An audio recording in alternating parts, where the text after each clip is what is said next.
What's happening, everybody? Justin, Bridgewater's Finest on YouTube, Blockbuster_guy on Twitter, and welcome to Week 7 of my weekly NFL pick show for the 2017-2018 NFL season, and we're running about 3 hours behind from where we would typically be recording this episode, 3 hours at least, so fair warning, she's going to be a little rushed this week. You could call Week 6 a lot of things, but predictable is not one of them. I only went 5-9 straight up in Week 6. A lot of my fellow prognosticators really struggled as well. That 5-9 has me 55 up and 36 down straight up on the season. Only went 5-9 against the spread as well, losing the Monday Nighter. I thought I had a chance there, and I would have gotten it was it not for that Derrick Henry garbage time touchdown right at the end. So I was only 5-9 against the spread. That has me 49, 40, and 2 against the spread so far this season. Over under, I did hit 500, which was really nice. I think that's like our third week in a row, at least hitting 500 on the over under. I was only 7-7. So that has me 39 up, 51 down with one push so far on the season. But again, that is, if memory serves me correctly, 3 consecutive weeks of at least 500 over under. Platinum, gold, silver, and bronze, we really struggled in Week 6, along with, obviously, most of the rest of the picks. The bronze pick was pretty successful. I would argue that was probably my most successful pick of the week. The bronze pick, I told you to take Washington to beat the 49ers. They did, but they only held on to win that game by 2 points, 26-24. It was an against the spread win. As I told you to go San Fran plus 9.5. I felt very confident that they were going to cover that, but it was an over-under loss, as I told you to stay under 46.5, and they got to 50. The silver pick won it straight up. Houston defeats Cleveland 33-17. It wasn't against the spread loss, as I told you to take Cleveland plus 10, so they could not cover that. Houston basically doubles them up. And it was an over-under win, as I told you to go over 44.5 points. The gold pick, we almost completely lost out on the whole thing. It was a straight up loss as Atlanta blows a 17-0 lead, I believe at home, to Miami, losing that game 20-17. Against the spread loss, obviously, as I told you to take Atlanta minus the 11 points. But it was an over-under win as the game stayed under 47 points. And the platinum pick, we did miss completely. We whiffed on the whole bloody thing. The Denver Broncos somehow shockingly lose to less than half of the New York Giants, 23-10. That game was just the microcosm of the whole week. I remember basically at the end of the third quarter of that game, I think I might have even tweeted it or snapped it or something like, that's basically all of Week 6 that I need to digest. And luckily I didn't follow through with that because the Monday Nighter was actually super entertaining. But Denver loses that game. It was an against the spread loss, as I told you to go Denver minus 12. And it was an over-under loss, as I thought the game would go over 40 points. So platinum, gold, silver, and bronze, I was only 2-2 straight up, which is bad. I was only 1-3 against the spread, bad, but I was at least 2-2 on the over-under. Taking a look now at the Bridgewater's Finest and HATBOX pick'em pools for Season 6 of my show and Year 4 of his pool. Out of 35 people in the Bridgewater's Finest pool, I still sit in second place, which is just, again, a reflection of how everybody really struggled in Week 6. So still in second place, 479 out of 738 possible confidence points. That's a clip of 65%. It's lower than where I want it to be, but it's still close to 2/3, so I will definitely accept it.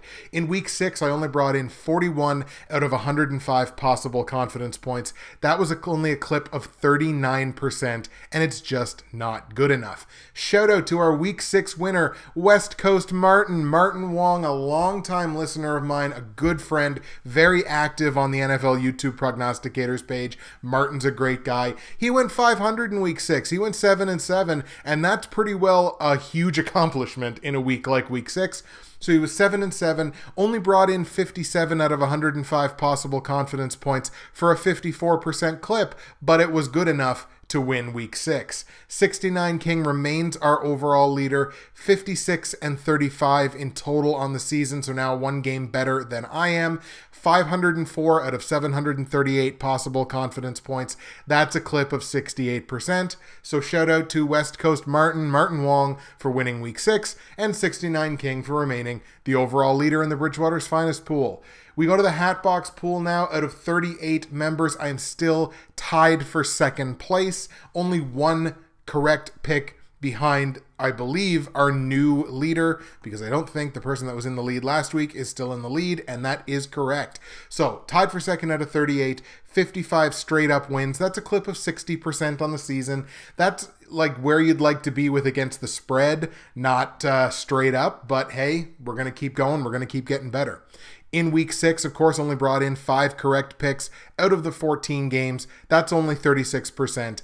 And it's not good enough. Shout out to our week 6 winner, Big Brim, who somehow went 9-5 last week. I wonder if they were just kind of trolling and taking the opposite picks to what they thought would actually win. Who knows? Whatever happened, they got it. 9-5, 64% clip in week 6.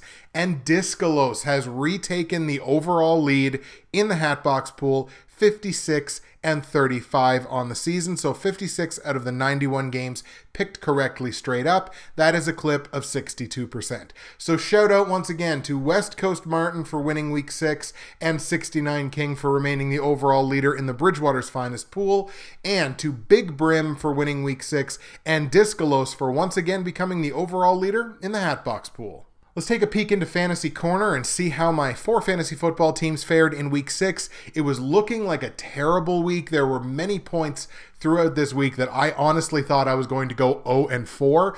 I did manage to salvage a 2-2 week with my 4 teams, which is nice. One of those 2 losses came in the league where 2 weeks ago I was undefeated, so now I've lost back-to-back games in that league. In the Professionals Dynasty Fantasy Football League, I put up the loss against Throw Up the Hex. That is my friend Rich Johnson, the admin of another very popular NFL Facebook page. So that team is now down to 3-3 on the season. Week 7, I got a matchup with Half Moon's Picks, Stephen Coleman, a fellow NFL YouTube prognosticator. It's a projected win for me right now, but of course, anything can happen. Thank you, Rich, for the excellent matchup last week, and Half Moon, I'm coming for you this week. In the NFL YouTube Prognosticators Fantasy Football League, I got a Monday night comeback win. Thank you, Adam Vinatieri. You got the job done for me in my matchup against Gavin O'Connor, obviously fellow YouTube prog. I got the win there, and that team is now 5-1 and tied for the league lead.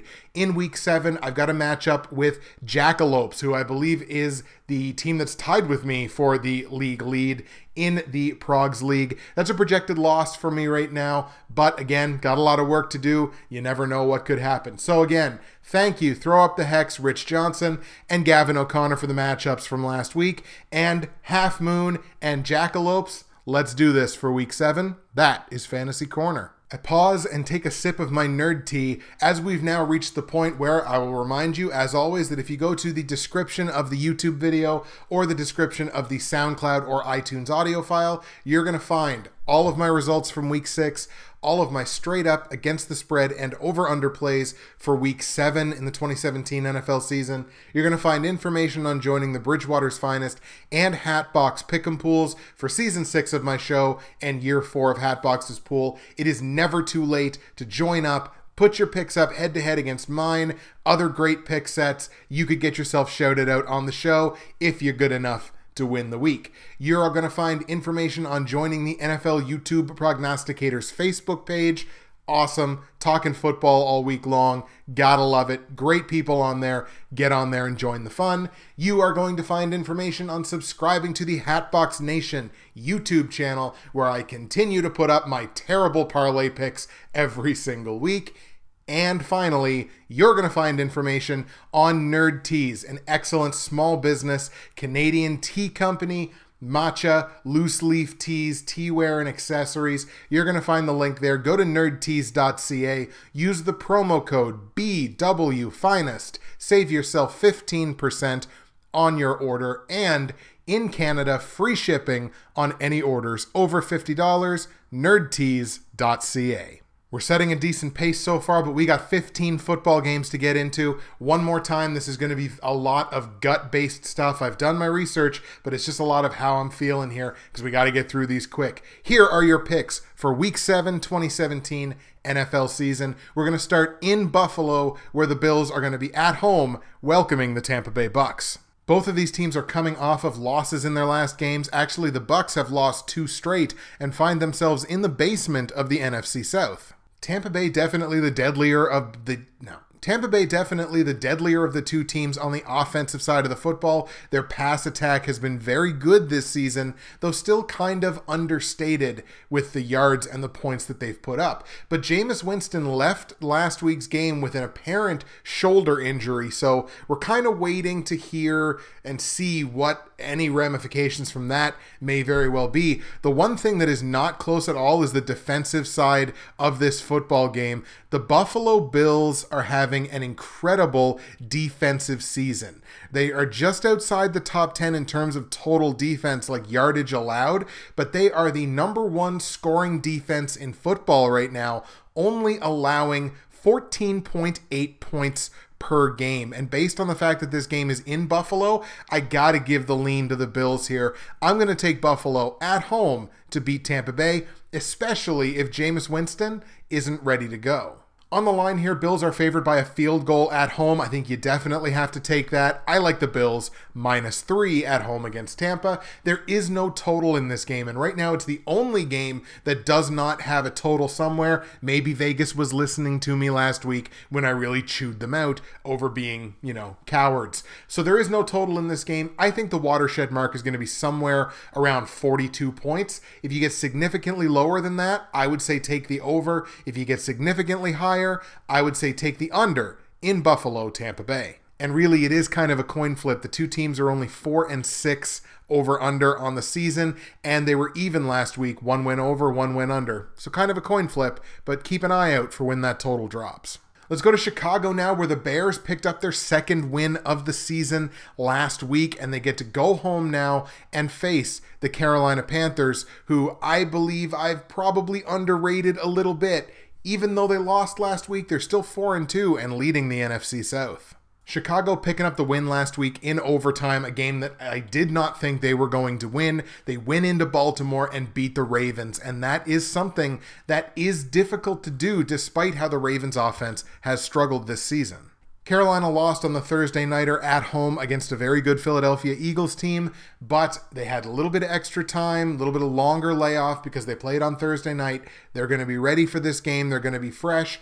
I actually think this is going to be a pretty entertaining game. My lean here, I think, still has to be towards Carolina's side of the ball. Chicago has been living and dying on their run game so far this season. Carolina's run defense is pretty damn good. They're only giving up 83 yards per game on the ground, so they definitely, I would say, control the defensive side of this game. It's hard to trust Chicago's offense. They're only putting up about 17 points per game. They're allowing teams to run for over 100 yards against them. I think this is going to be a pretty good game for Christian McCaffrey if he can get it going. So I like Carolina in Chicago to beat the Bears.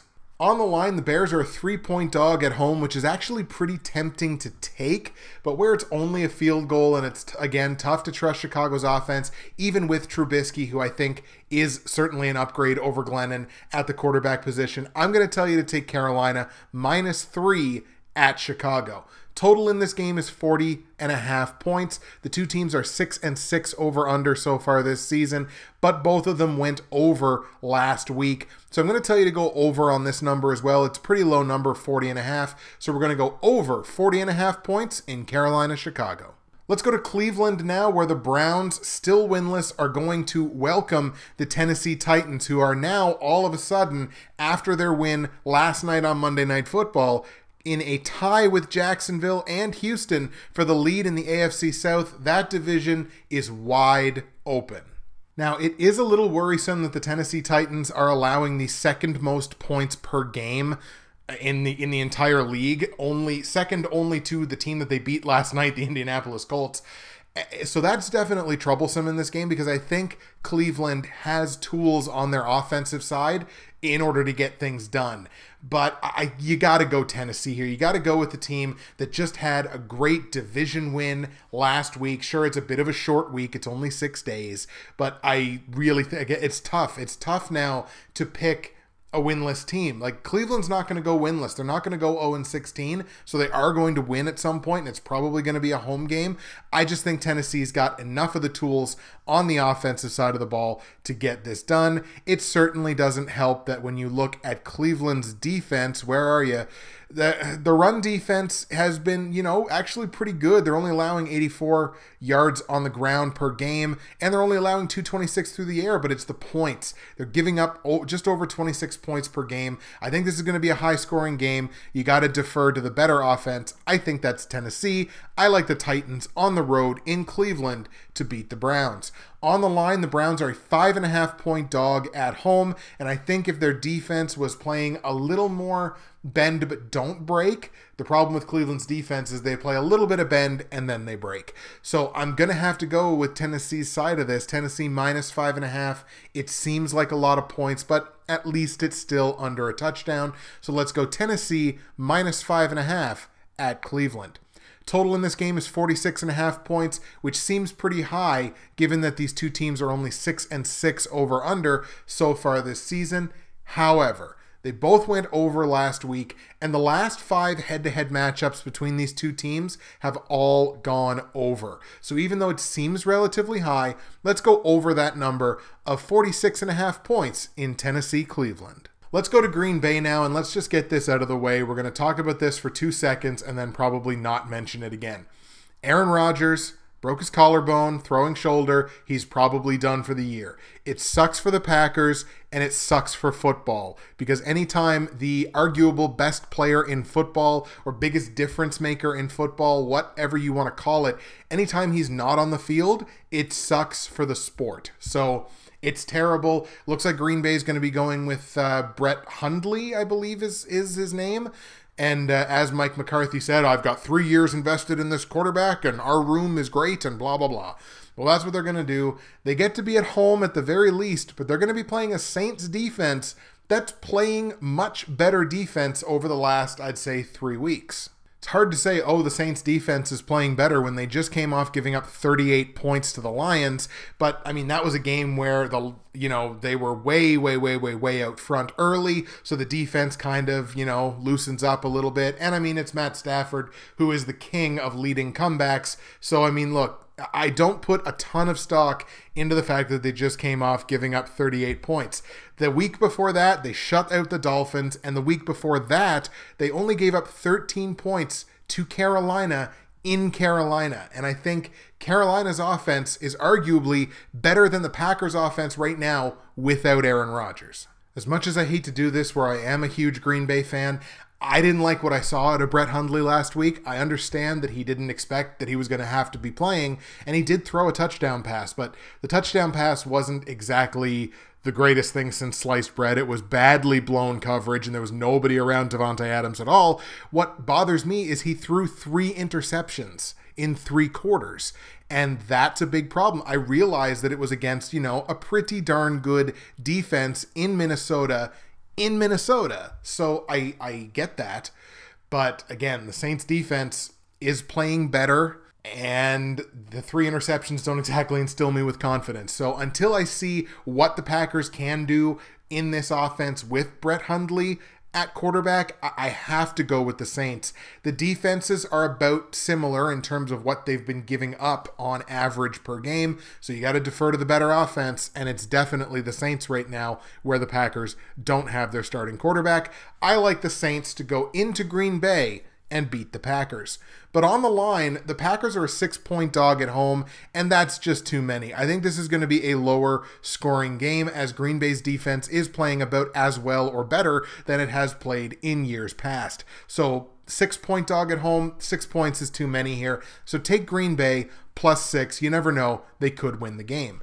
Total in this game is 47 points. Despite the fact that the teams are combined 8-3 over/under this season and split last week, one going under, one going over, I got to tell you to stay under on 47. It's too many points with an uncertain offensive situation with one team. So you got to stay under 47 points in Green Bay, New Orleans. Let's go to Indianapolis now, where you have a Colts team that has to be feeling pretty confident, pretty comfortable on the offensive side. I think Jacoby Brissett has been playing excellent for them at quarterback. They've got weapons. You know, they kind of ran out of steam on Monday night against Tennessee, and Tennessee just took over the game at a certain point. But up to the half, I mean, Indianapolis was looking really good on offense, moving the ball really well, and, you know, getting into the end zone, and Jacoby Brissett looked good for about half of the game.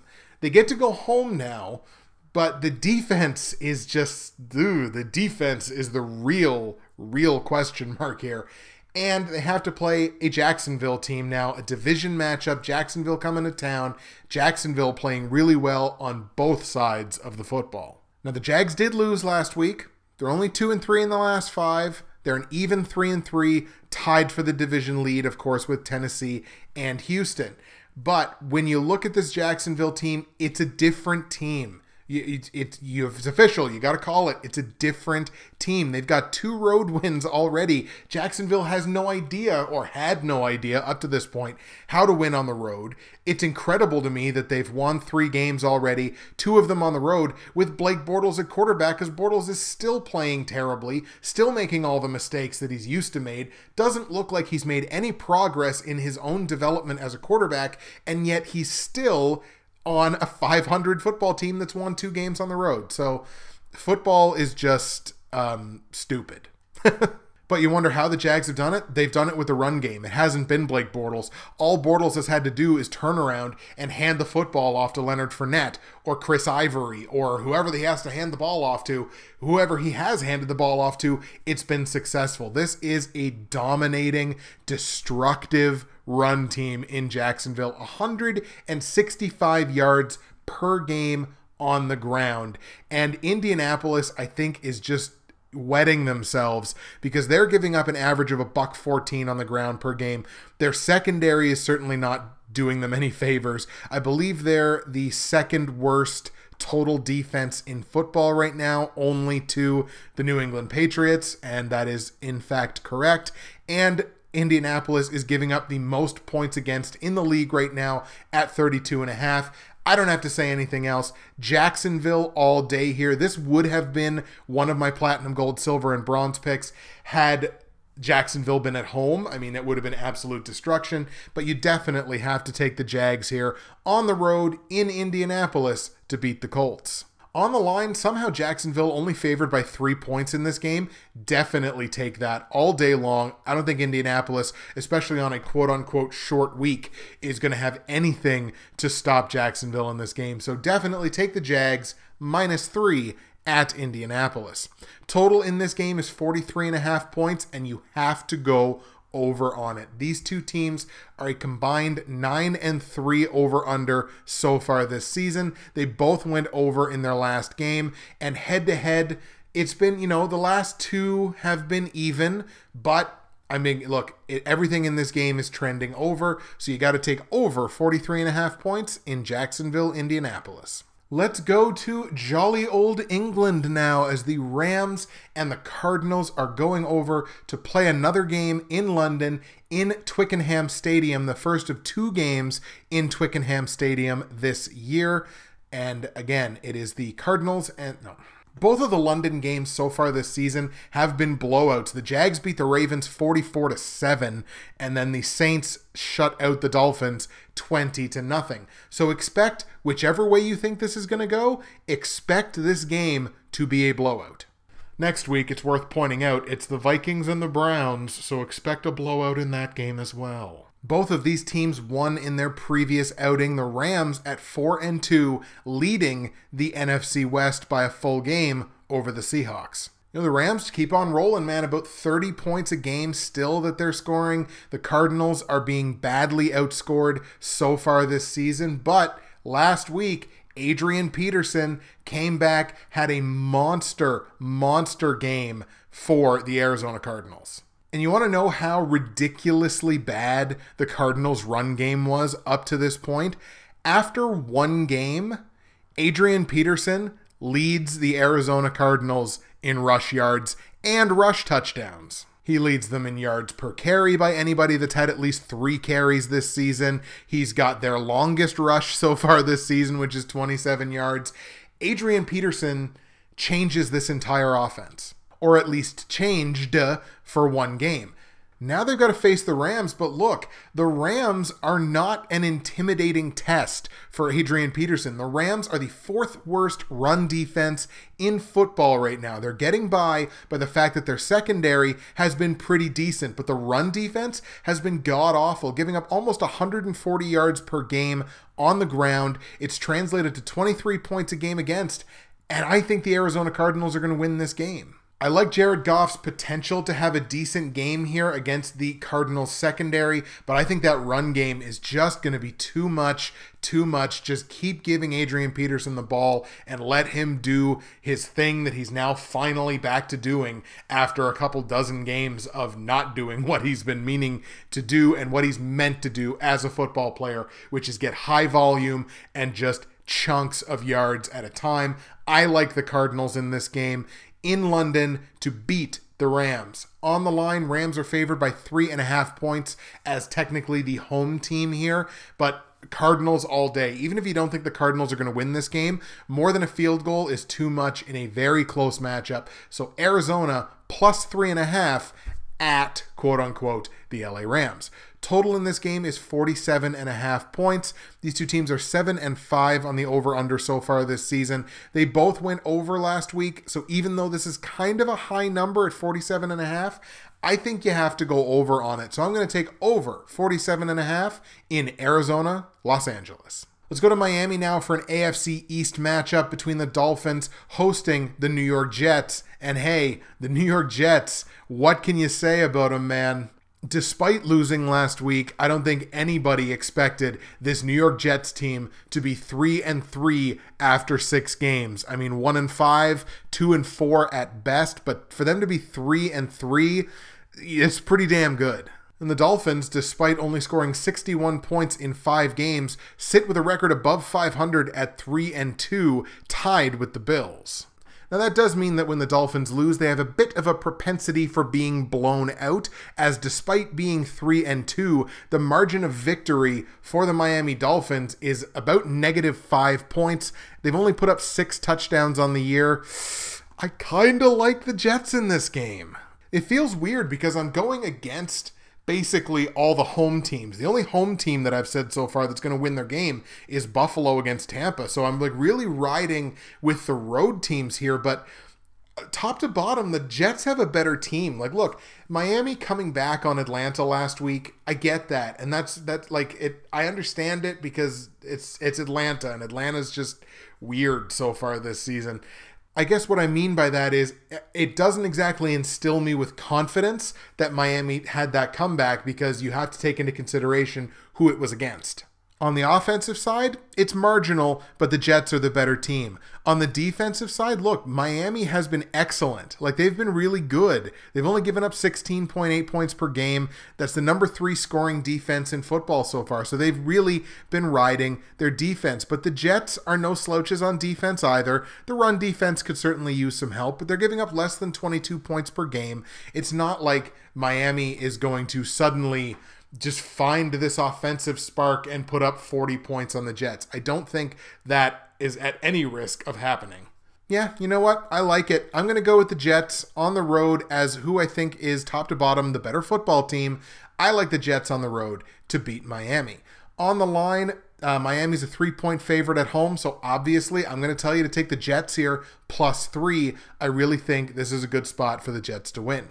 Total in this game is only 38.5 points, but I think you have to go under on it. The two teams are a combined 2-9 over-under so far. They are both under in their last 2 games. So the last 2 games for Miami and the last 2 games for the Jets have all gone under. Now, 2 of the last 3 head-to-head matchups have gone over, but 38.5 points, even though it's a low number, this is just trending with this season for this game to stay under. So we're going to go under 38.5 points in Jets-Dolphins. Let's go to San Francisco now, where the 49ers are going to play host to the Dallas Cowboys coming off their bye. Cowboys, of course, will not have Zeke Elliott as he's set to begin serving the suspension unless something changes, which it could literally change in 2 minutes or 2 minutes ago. That's kind of the nature of this whole suspension thing. Even though the Cowboys have lost 2 games in a row, they're under 500. They would be in the basement of this division were it not for the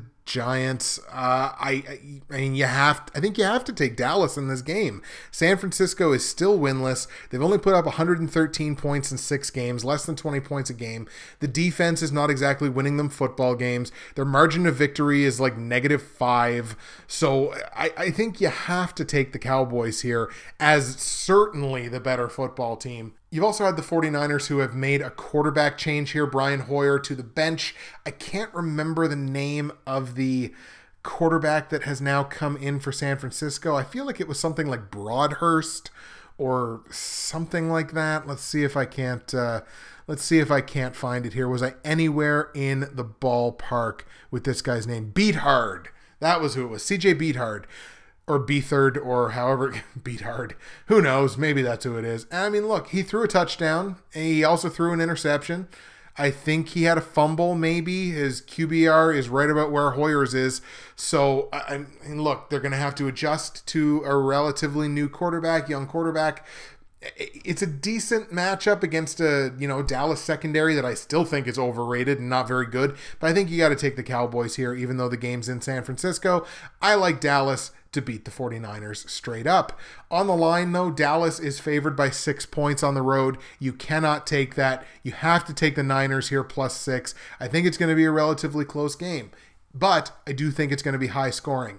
Total in this game is 47 points. The two teams are only 6-5 over/under so far this season, but I think you have to go over on it because I think both teams are going to be able to score their points. Both of these teams have gone over in their last 2 games. So last 2 for San Fran and last 2 for Dallas have all gone over. Now, the last 2 head-to-head matchups between these two have both gone under, but I'm feeling an over in this one. So we're going to go over 47 points in San Francisco, Dallas. Let's go to New York now, where the Giants celebrated picking up their first win of the season in Denver. Very difficult place to win, and their present for that is going home and having to face the Seahawks. Seahawks have won 2 games in a row, sit at 3-2, a game behind the Rams in the NFC West. Giants, as I mentioned, just picked up their first win of the season. Seahawks, margin of victory, it's around 5 points. For the Giants, margin of victory is around -4. So on paper, this is, a pretty big statistical mismatch here. I think Seattle's going to win the game. I think this game's going to be closer than certainly Vegas thinks that it's going to be. I like Seattle to win the game as the better team top to bottom, but you can't discount the potential that the Giants have really picked up some momentum off of winning that game. I thought Orleans Darkwa looked fine at taking over basically the lead back role for the Giants, so you got another playmaker there. But I do like Seattle in this one. Let's take the Seahawks on the road in New York to beat the Giants.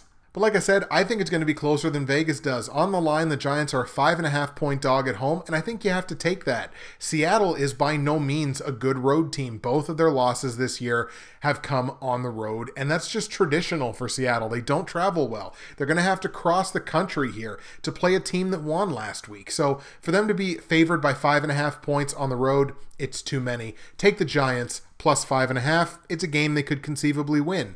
Total in this game is 38.5 points. The two teams are 5-6 over/under so far this season, and they both went under in their last game. So I think you got to stick with the under in this one. It's a low number, but let's go under 38.5 points in Seattle, New York Giants. Let's go to LA for real this time, as the Chargers are going to play host to the Broncos. Broncos, as we mentioned, lost that game last week that they should have won, and now they got a tough division matchup on the road in Week 7. You got a Chargers team here that is 2-4. 3 of their 4 losses have come in their own building, certainly not instilling any kind of confidence in their new fan base in Los Angeles. But it's worth pointing out, Chargers have won 2 straight games. They're playing better. And I mean, look, it's not like they're going to go 0-8 at home. I actually like the Chargers in the upset here, and I have to consider this an upset because Denver, top to bottom, is a better football team. But I like the offensive potential here for the Chargers, so it's a bit of an upset, but I like the Chargers at home, finally taking a home team to beat the Denver Broncos in Week 7. Chargers win. On the line, the Chargers are currently a 1.5 point favorite, but this line has been flying all over the place. I think it started as like Denver minus 2.5 or something like that. So it's come all the way up to Chargers minus 1.5 points. This line is going to keep moving right up to the point when the ball is snapped. Money coming in on both sides. But I like the Chargers to win, so I'll take them right now minus 1.5 points.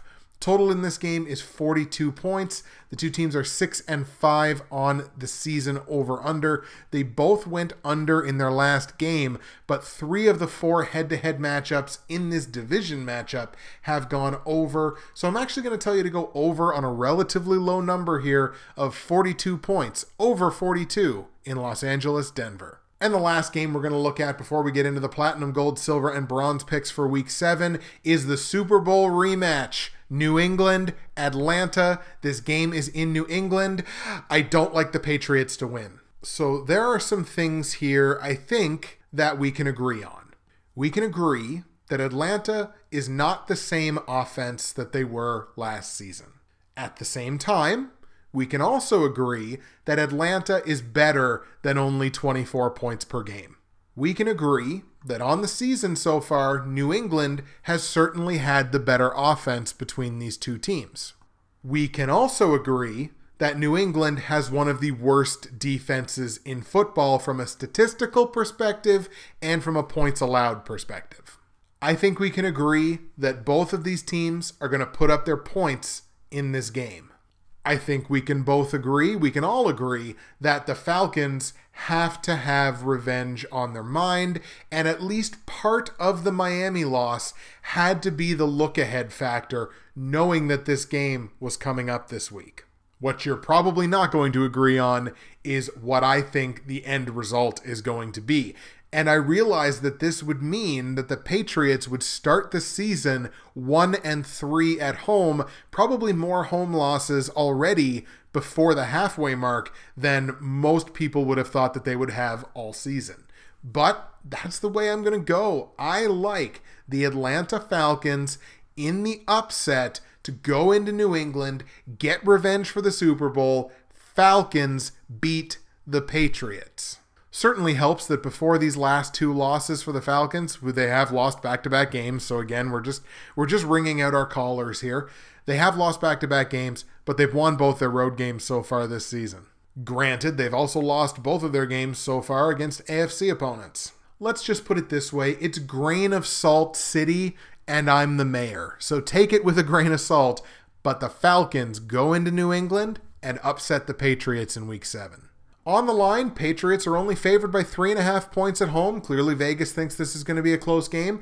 I say take Atlanta's side of that. Falcons plus 3.5. Total in this game is 55 points. Now, I've been saying for weeks, New England's not going to play another under for the rest of the season, da-da-da-da-da-da. The two teams are only 6-5 combined over-under so far this season. They've both gone under in their last 2 games, last 2 for Atlanta, and last 2 back-to-back for New England. So I'm going to tell you to stay under the point total here because it's the highest point total by a mile of the week. It's 55 points. It's a full 8 points higher than the next highest point total, which is in a game we're about to talk about, and in Dallas, San Francisco of 47. There's also 47.5 in Arizona and the LA Rams. So it's a huge point total here. For teams that have been trending under, I think you have to stay under on it. Under 55 points in Atlanta, New England, Falcons upset the Patriots. All right, let's go to our platinum, gold, silver, and bronze picks for Week 7 in the NFL. We start, of course, with the bronze pick, which is tied for my best straight-up pick so far this season. We're 5-1 straight up. We're 4-2 against the spread, which is also tied for my best mark on the season, but we are still winless 5-1 on the over-under in the bronze pick. Let's see if we can't change that this week. My bronze pick sees the Pittsburgh Steelers playing host to the Cincinnati Bengals. And just a week after Ben Roethlisberger throws 5 interceptions and says, you know, maybe I just don't have it anymore, the Pittsburgh Steelers come back and play a game where they look like the Pittsburgh Steelers, picking up a huge win against the Kansas City Chiefs, knocking them off from being the only unbeaten team in football. What a huge win, a statement win for the Pittsburgh Steelers, putting their foot down and saying, we're the best team in the AFC North. We deserve to lead this division. Let's go. And hey, what do you know? They get another opportunity to just reaffirm that same statement in a division matchup against a team that is 2-3. They were 0-3 before they've won their last 2 games. But let's face it, Pittsburgh owns this division. They dominate this division. They're 2-0 so far this season inside the division. Pittsburgh's the better team. You got to take the Steelers here. Le'Veon Bell running the ball all day long. And if there's anybody that's going to test that number 2 scoring defense of the Cincinnati Bengals, it's definitely going to be Le'Veon Bell, because you got to look. The weakness of this Cincinnati defense is the run defense. They're still giving up $103 per game on the ground. And of course, that 16.8 points per game put up by the Bengals on offense is certainly not intimidating anyone, least of all a Pittsburgh Steelers defense that looks like they're a little more rejuvenated now. Battle of 2 great secondaries too. These pass defenses are both very, very good. I don't think you're going to see too much through the air in this game. And if it comes down to the run game, you got to like Le'Veon Bell. So I'm going to take Pittsburgh at home to beat Cincinnati. On the line, Steelers are favored by 5.5 points. I think this is going to be a tremendously low-scoring game, so I actually have to take the other side of that and go Cincinnati plus 5.5. It's just too many points for me. So Bengals plus 5.5 at Pittsburgh. Total in this game is only 41 points, but everything is trending under about this. The two teams are a combined 1-10. Let me say that again. 1-10 over under so far this season. Only 1 over all season. Both teams have gone under in their last 2 games, and the last 3 head-to-head matchups between division rivals have all gone under. It's a low total, but take under 41 points. So Pittsburgh beats Cincinnati straight up. Bengals plus 5.5 on the line, under 41 points. That is your bronze pick. My silver pick, where I'm 3-3 straight up, 4-2 against the spread, and 3-3 on the over-under, sees the Minnesota Vikings play host to the Baltimore Ravens. Vikings have won back-to-back games and now appear to have recovered from the loss of Dalvin Cook. Jerick McKinnon playing excellent football right now, with Latavius Murray as kind of, the complimentary back there. But Jerick McKinnon playing excellent football, an excellent ground game once again for Minnesota. That's only, of course, going to get better when Dalvin Cook comes back next season. And now with the Rodgers injury in Green Bay, that division is wide open, and Minnesota has got a great chance. They got the inside track here for sure to win that division. Ravens historically not a good road team, but they are 2-1 so far in their 3 road games this season. But the Vikings are 3-1 at home. 3 of their 4 wins already have come at home in Minnesota, and that's the way I got to go in this game. I got to go with the team that's got the better offense. That's the Vikings. I got to go with the team that's got the better defense. That's the Vikings. The Ravens, I don't know, you don't know what to think about the Ravens on a week-to-week basis.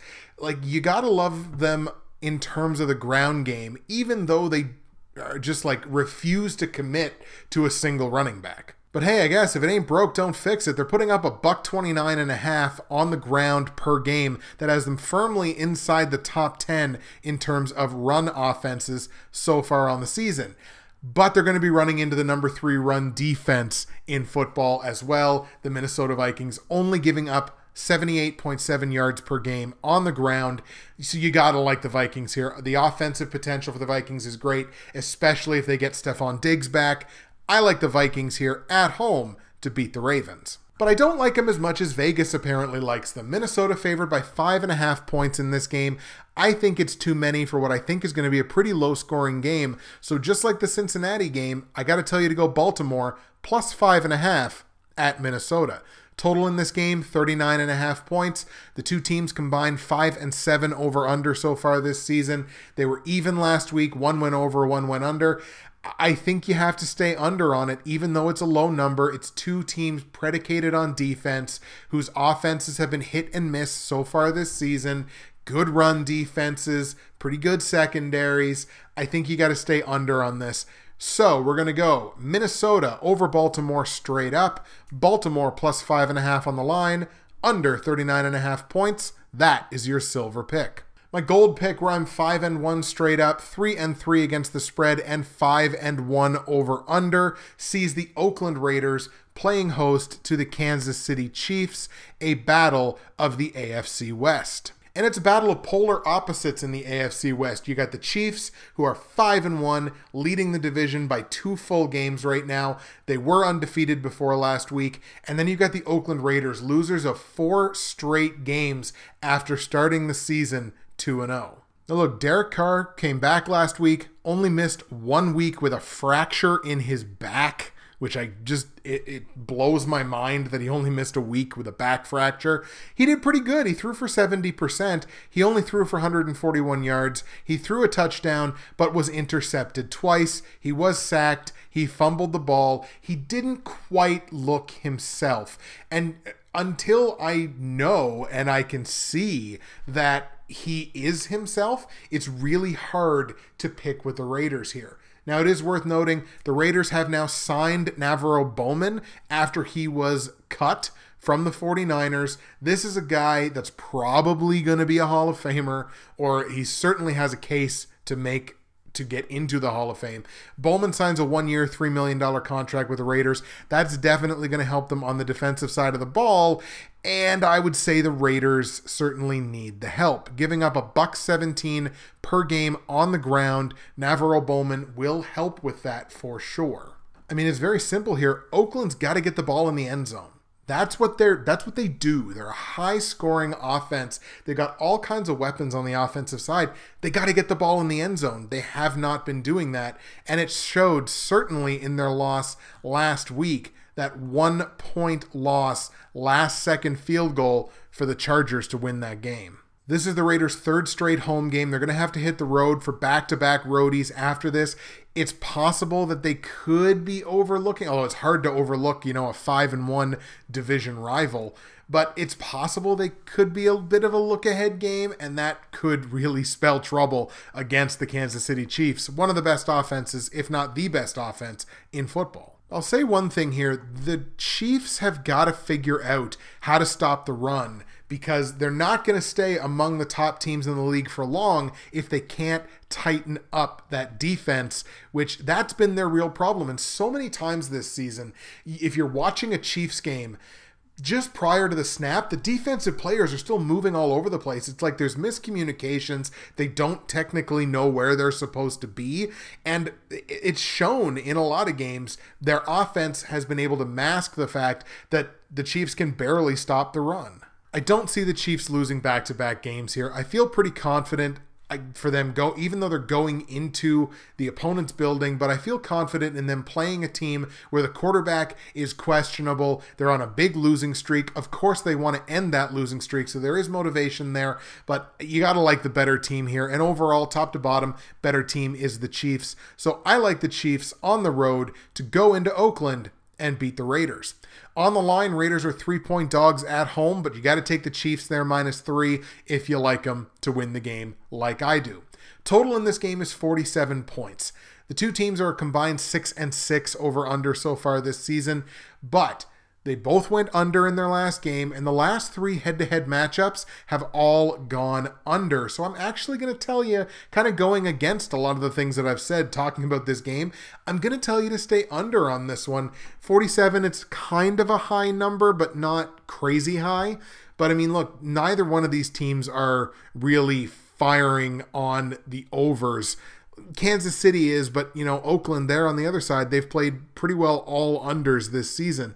So I like the game to stay under where it's in Oakland's building. So Kansas City beats Oakland on the road in Oakland. I like Kansas City -3 on the line, under 47 points. That is your gold pick. And the platinum pick, it's the only game we haven't talked about to this point. I'm 4-2 straight up, but only 1-5 against the spread and over-under. Those numbers have to get better. We hope that that starts this week. The Philadelphia Eagles at home taking on the Washington Redskins. Typically, this game would not have been anywhere close to being on the platinum, gold, silver, and bronze because it's a division matchup. They're both good teams and they play each other tight. But I've just been so impressed with the Philadelphia Eagles. Like that team, that offense, Carson Wentz, I've talked about him now for a couple of straight weeks. Carson Wentz is very quickly becoming one of my favorite players in football because he's just an exciting young player. The future, arguably, of the quarterback position in this league runs through Philadelphia, and he has given that Eagles team a ton to cheer about at 5-1. Eagles are undefeated so far at home. Redskins have split their 2 road games so far this season. One of the big difference makers here, I think, Philadelphia has played the division very well so far. They've won both of their division games. The Redskins have dropped their only division game so far. Philadelphia has not lost against an NFC opponent yet this season. They've won 4 consecutive games. The Redskins did win last time out, but you gotta like the far superior team here, especially on the offensive side. That is the Philadelphia Eagles. I like the Eagles at home to beat the Redskins. On the line, Philadelphia favored by 4.5 points. You gotta like that where the game's in Philadelphia. If the game was in Washington, it would definitely be a different story, but where it's in Philly, I like them to cover -4.5. Total in this game is 48.5 points. I actually think you have to go over on it. The two teams are 7-4 over-under so far this year. They both went over last week. 2 of the last 3 head-to-head matchups have gone over, so take the over of 48.5 points in this game. So, Philadelphia beats Washington straight up. I like the Eagles to cover -4.5 at home. Over 48.5 points. That is your platinum pick. All right, folks, those are your Week 7 picks, 2017 NFL season, and it's time, as always, for the comment of the week from the Week 6 video. The Week 6 comment of the week goes to LovesUlf5. This is Lisa Veruso. She has been a listener of mine for a long time. She's very active in the NFL YouTube prognosticators community, and she gets the comment of the week from the Week 6 video. Lisa's comment is, great commentary and picks as always, Justin. Really love your personality and voice in your pick show. So as always, you are a terrific listen with very good picks. Lisa, thou doth flatter too much. Also loving your parlay picks for HATBOX Nation. Fuck, at least somebody is. You'll get that 6-pick parlay sooner than later, and I know that it'll be a fantastic week for me with money bags and smiles. Good luck this week, Justin, and hashtag let's take the man's money. What a perfect, well-rounded comment. Lisa, you always give me so much love. Thank you so much for your comments, and yours was the comment of the week from the Week 6 video. All right, folks, that is going to wrap up Week 7 in the NFL. We're going to get you out of here on my CFL picks for Week 18 in the CFL season. I believe only 3 weeks to go in the regular season before we hit the playoffs, and there are matchups here with playoff implications in terms of the East-West crossover. So without further ado, here we go. CFL picks for Week 18. I like the Saskatchewan Roughriders to go into Calgary and beat the Stampeders. Stamps have nothing left to play for. Saskatchewan is still fighting for that crossover berth. I like the Winnipeg Blue Bombers to go into Toronto and beat the Argos. I like the BC Lions at home to get an upset win over the Edmonton Eskimos, and I like the Hamilton Tiger Cats to go into Montreal. Hamilton also fighting for their playoff lives here. Go into Montreal and beat the Alouettes. I was only 2-2 last week. That has us 12-16 straight up picking the CFL. Let's get that sucker back to 500 this week. That's it for me. Justin, Bridgewater's Finest on YouTube, Blockbuster_guy on Twitter. Mea culpa for being late this week. Work obligations were there, but thank you so much for listening to the Week 7 video. Let's hope we do better than we did in Week 6, and we'll see you again in Week 8.